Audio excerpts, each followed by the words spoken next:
Welcome to the Refurbishment Mastery podcast with me, Martin Rapley. If you're a property investor who is worried about paying too much for your next property, concerned that you don't know how to manage a refurb, or scared that you will be ripped off by a builder, then this is for you. In this podcast, I share over 30 years of experience of managing refurbishments and conversions to help you make more profit, save your time, and ultimately enjoy the process. On with the podcast.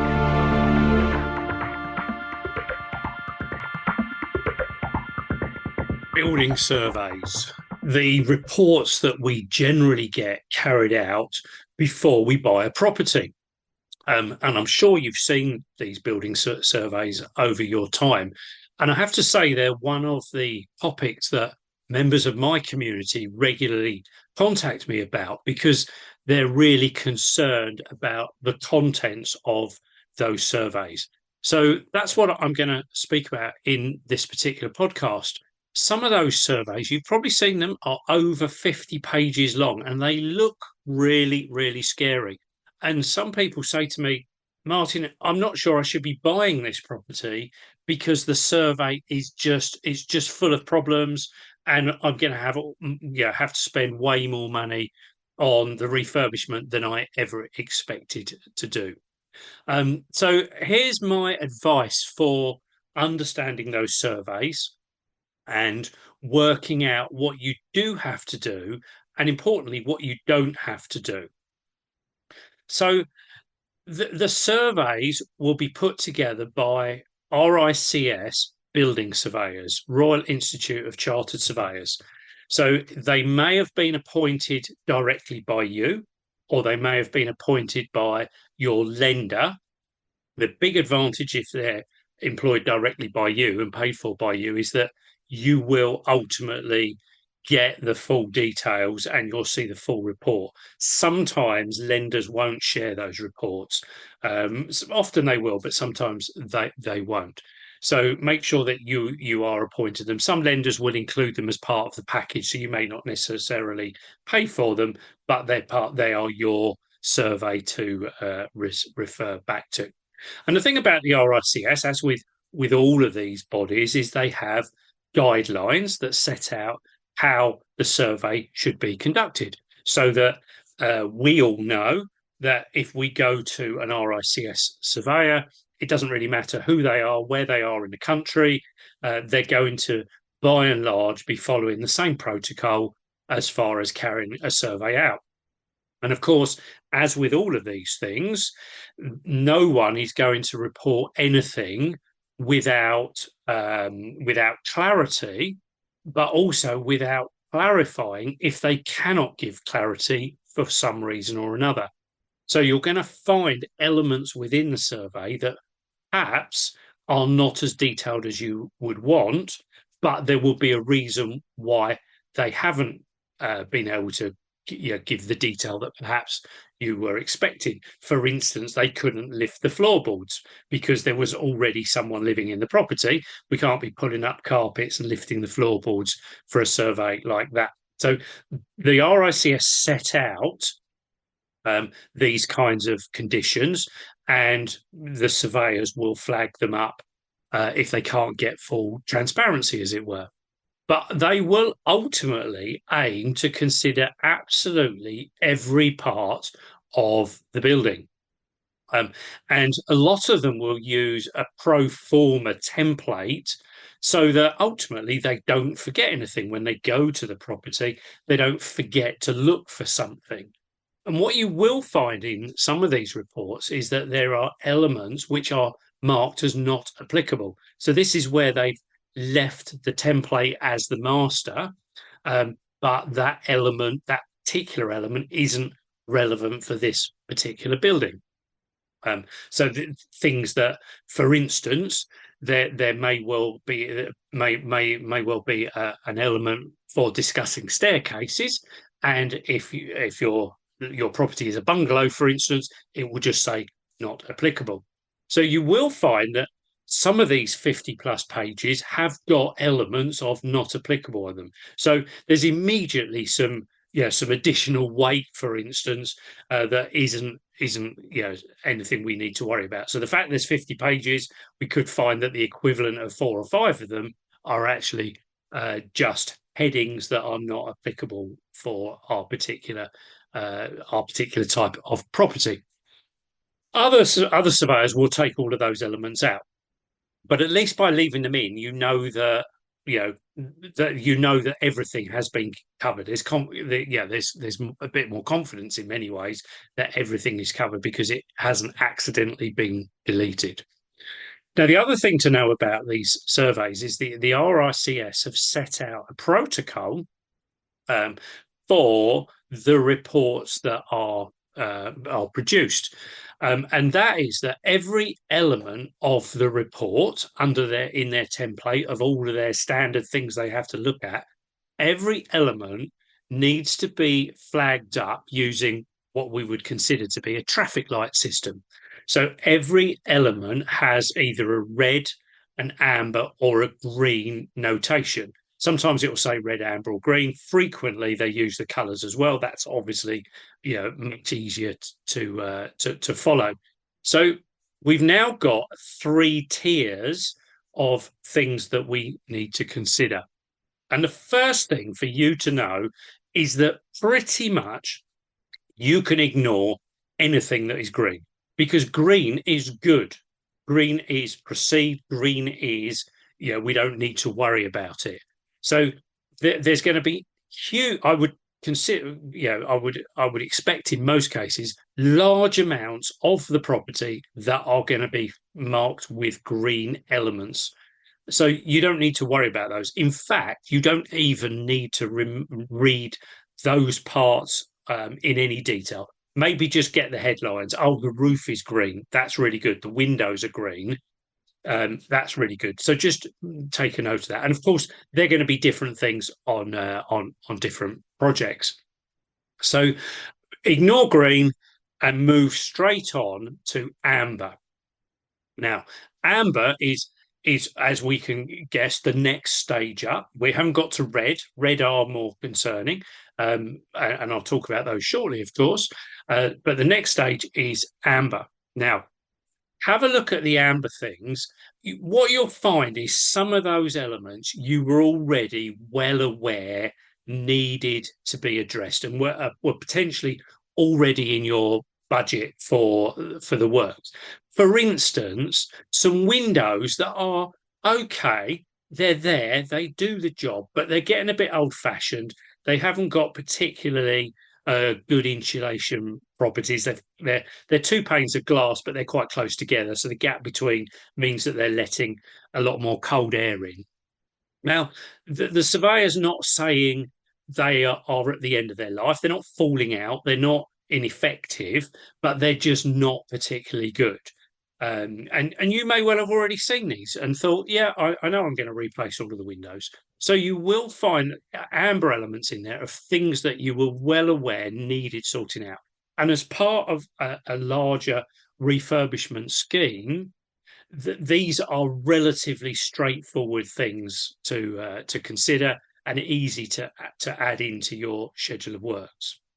Now, you'll also have some amber elements where surveyors will give you an indication of the time frame over by which you may need to do some repairs. So they may flag up something like a flat roof that has perhaps been recovered 5, 6, 7 years ago, and they may flag up that they would recommend it is replaced in the next 5 years. Now, they're not saying do it immediately, but they're saying, consider that the cost of this works needs to be borne by you within the next 5 years. So you may decide that as part of your whole property refurbishment, you're not going to worry about that flat roof. It's perfectly all right at the moment. And you know that within 5 years, you're going to have to consider replacing or overlaying that flat roof. So you can budget accordingly. You can make the plans accordingly. And you also know that if the surveyor's telling you 5 years, there could well easily be 8 years from it. But in some cases, it might only be 4.5. So, you can make a bit of an assessment and a bit of a judgment. Is this something I essentially need to do now, or can it wait?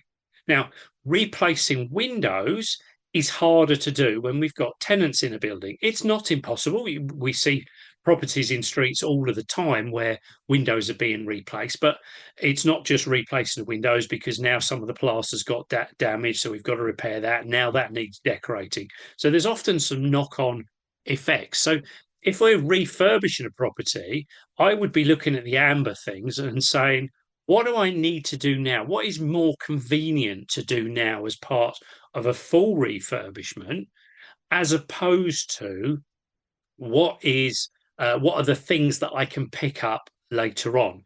And ideally, at this stage, I don't want to be spending too much money. Yeah, bearing in mind I'm spending enough money as it is on a refurbishment.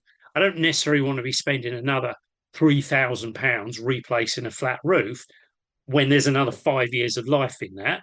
And ultimately, replacing that flat roof potentially isn't going to affect my tenants in 5 years' time or so. So look at the amber things and work out what's priority now, what's convenient to do now, what's better to do now, and what can actually be parked and left for a later date. So you might find the amber things go, 50-50, or 60-40 towards one or the other. So you'll work out what you need. The key thing is by ignoring all of the greens, we now haven't got as much left to consider. And we've moved to amber next. So what I'm suggesting here is, rather than read the report from top to bottom, I would look at elements of it in this order. So now we've understood that we've got some things that are challenges. We don't have to do all of them straight away, but we can now work out over what kind of time frame, and at least consider the cost. And you may want to factor some or all of that cost into your offer price if you haven't agreed your offer at this stage. Or you may say, well, actually, by the time I own the property, in 5 years' time, I might have done a refinance, so I can get some money back out. And with that money, I'll replace the roof at that stage. So that's absolutely fine. So that's the amber elements. And then finally, we come to the red elements. Now, you really do need to read the red bits in detail, because those are the things that need addressing straight away. Although I will just put a little caveat on that shortly. So they need addressing straight away. So everything that is marked as red needs to be in your schedule of works for the builders at this stage. These are elements of the building that are materially affecting the longevity of the building. So it is going to be things relating to, roof leaks, roofs that need replacing, windows that are falling out, structural cracks and things like that need addressing straight away. However, in the RICS guidelines, the RICS guidelines say that if something can't be assessed fully, the surveyor should assume that they are red. So this is kind of saying, if you can't assess something properly, you need to tell the property owner or the person buying the property that there is a potential problem. And the easiest way to do that is to mark it up as red.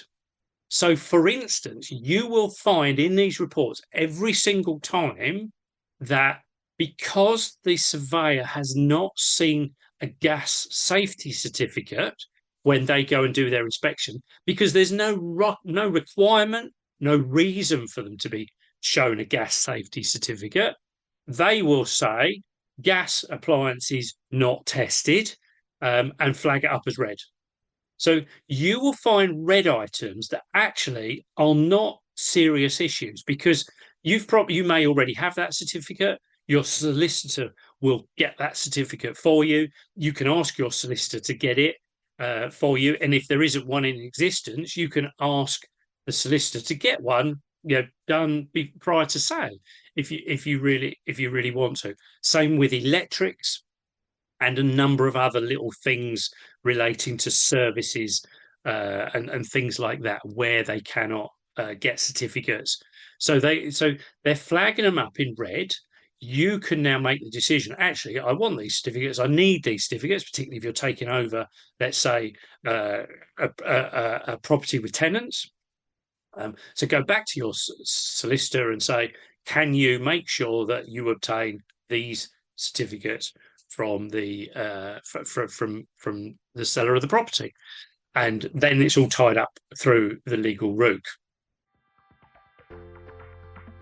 Let's jumping in to make sure that you have everything you need. Now, in a number of these podcasts, you would have heard me talk about my community, and I want to ensure that you know how you can join that community. Obviously, within these podcasts, there's a limit to the detail I can go into the recording, and of course, a lot of things are very generic. So, what if you had access to join me on a Zoom call for 90 minutes every single week in a group coaching environment? You could get your questions answered whenever they come up and learn from other members' questions.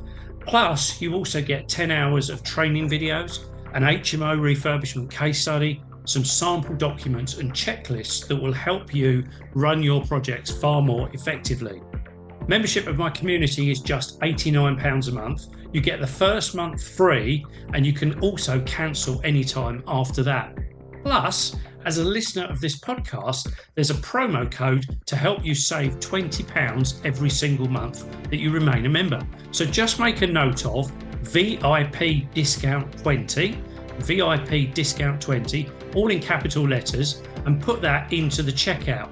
You'll find the checkout on my website, www.refurbishmentmastery.com. Scroll down the page, you'll find the link for the Project Management Accelerator. Use the promo code VIP discount 20 and you'll be signed up at just £69 a month. I look forward to seeing you in that community very, very soon. Now back to the podcast. Now, you'll also find that, for instance, if the surveyor is concerned that there is a problem perhaps under the floor and they haven't been able to lift the floorboards up to ascertain the full extent, then some of those things are going to be in red as well. And it may be that even after reading their report, and even if you went back to the property, that you can't ascertain the full extent of that issue because there's someone living in the house and you can't, as I say, be pulling up their carpet and lifting up their floor. Now, in situations like that, you need to consider the risk. You need to weigh up the likely worst case scenario, the worst case cost. Your surveyor will probably be able to give you a bit of a steer on that. Some surveyors will write quite a lot of information about that. Some surveyors may even put in some budget costs for the works that are likely to be needed as a worst case scenario. But some surveyors will say, recommend further investigation. And you now need to negotiate or work out a way of doing that further investigation. Now, one of the things that surveyors frequently flag up as requiring further investigation are structural cracks. If they go to a property and there is evidence of structural movement, anything more than some minor hairline cracks, they're going to consider that as potential structural movement and therefore a potential structural issue.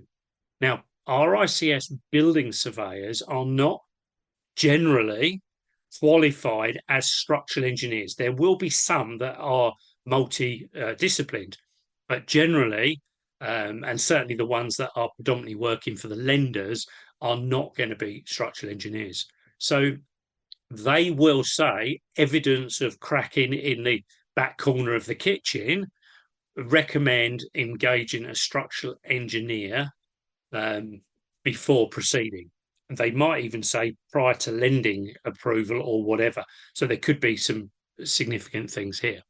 Now, this I would flip this on its head here, because one of my golden rules is that if you see a property with structural movement, my advice is always get the structural engineer there before the building surveyor, because the structural movement is potentially the most significant issue with that particular building.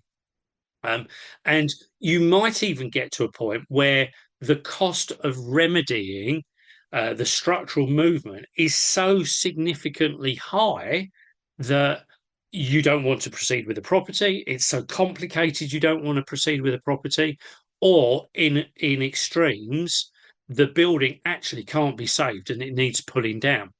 Well, there's no point in paying for a building surveyor to do a once over of a property, produce the long report. In there, it says evidence of structural movements, recommends engaging a structural engineer. And then the structural engineer comes to site and says, I'll tell you what, I'd pull the whole thing down and start afresh. It cannot be saved. You've now spent money on two surveys where actually you only needed one. So my advice would generally be to always get the structural engineering first. If you see signs of cracking, and certainly anything that looks a little bit more significant, then always get the engineering before you get the building surveyor.